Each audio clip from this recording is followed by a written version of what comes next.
Assalamualaikum warahmatullahi wabarakatuh. Saya dari kelompok 4 izin memperkenalkan diri. Nama Dizai Sapitri, NPM 20160018. Di sini saya akan mempresentasikan hasil kerja dari kelompok kami yang berjudul Perubahan dan Konflik Sosial.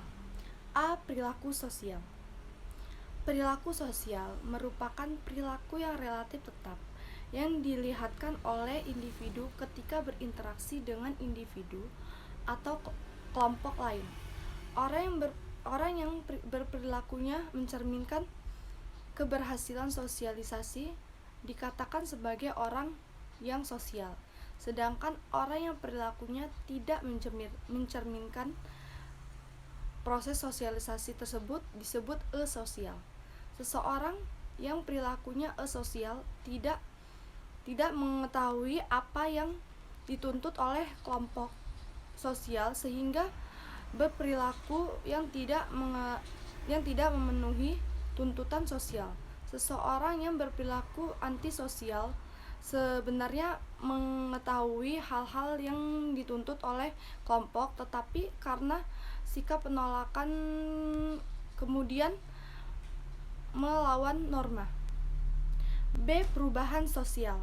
Perubahan sosial merupakan pergerakan pada lembaga sosial dalam masyarakat pada kurun waktu yang berupa perubahan cara hidup atau pola kehidupan masyarakat, baik karena perubahan kondisi geografis, kebudayaan, material, komposisi, pemupukan ideologi dalam masyarakat. Perubahan sosial dapat dibedakan dalam beberapa bentuk. Di antaranya yaitu A. Perubahan lambat dan perubahan cepat. Yang B. Perubahan kecil dan perubahan besar. Yang C. Perubahan yang dihendaki, direncanakan, dan perubahan yang tidak dihendaki atau yang tidak direncanakan. Faktor tersebut dibedakan sebagai sumber-sumber perubahan yang berasal dari dalam masyarakat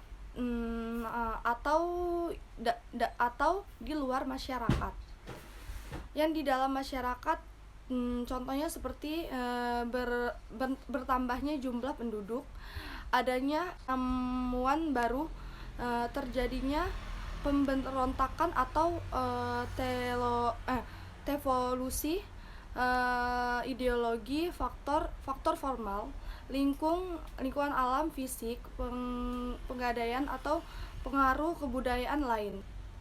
Faktor tersebut dibedakan sebagai sumber perubahan sosial yang berasal dari dalam masyarakat, internal, dari luar masyarakat, yaitu eksternal.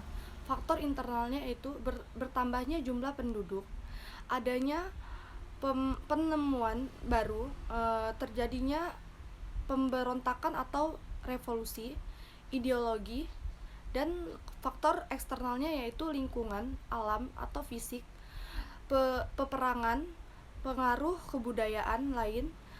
Berlangsungnya proses perubahan sosial dalam masyarakat juga dipengaruhi oleh faktor yang menjadi pendorong atau penghambatan proses perubahan sosial, yaitu faktor pendorong dan faktor penghambatan. C. Dampak dinamika sosial. Faktor-faktor perubahan sosial budaya tersebut berlangsung secara langsung dan tidak langsung akan memberikan dampak negatif atau positif. Hal itu dikarenakan setiap fenomena dan perubahan yang terjadi selalu disertai dampak yang akan dirasakan oleh masyarakat yang mengalami perubahan. Oleh karena itu, setiap perubahan hendaknya diskripsikan dengan arif, baik, dan dengan pembahasan mendalam mengenai nilai adalah geografinya, ideologinya, atau dalam perubahan sendiri. Menurut Bahrudin, contoh sikap masyarakat adanya perubahan sosial sebagai berikut, yaitu aksi protes. Yang kedua, kelakuan remaja, kriminalitas.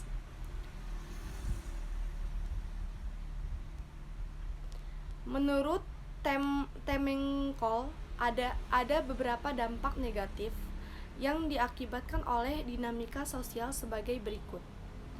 Yang pertama, dampak positif. Menjadikan masyarakat lebih tahu perkembangan zaman. Yang kedua, menjadikan masyarakat hidup lebih makmur dan sejahtera. Yang ketiga, menjadikan masyarakat yang lebih baik dalam kehidupan sehari-hari. Dampak negatifnya yaitu memusnahkan kebudayaan asli atau masyarakat dan menjadikan suatu masyarakat yang lebih buruk. Dampak dan resolusi konflik. Dampak positif dari adanya konflik. Yang pertama, bertambahnya solidaritas, intent dan rasa grup satu kelompok konflik dalam masyarakat. Dampak negatif dari adanya konflik yaitu hancurnya kesatuan atau kelompok, adanya perubahan kepribadian individu, hancurnya nilai-nilai dan norma sosial yang ada.